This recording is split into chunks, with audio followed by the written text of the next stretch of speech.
Tidak buang bahasa Melayu. Itu pentingnya. Itu ciri-ciri Melayu lah, budaya kita. Next slide. Ini antara hot topic actually.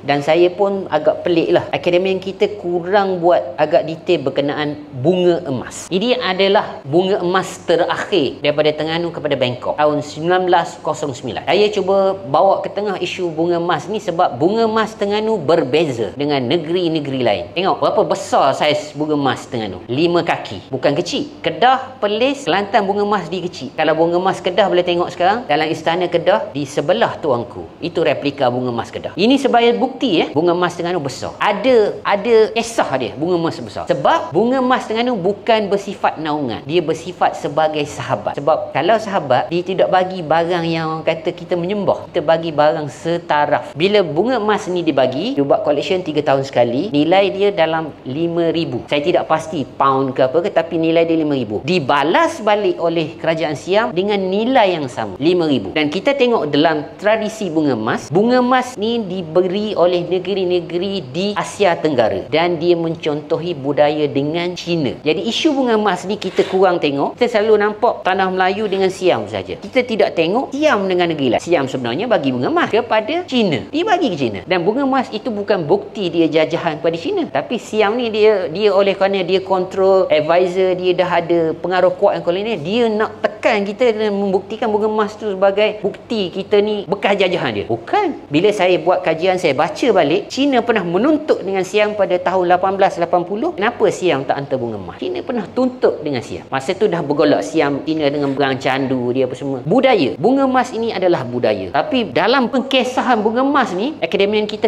kurang cerita sebab dia terlalu takut dengan Siam. Sebab isu ni antara benda yang sensitif. Tapi kalau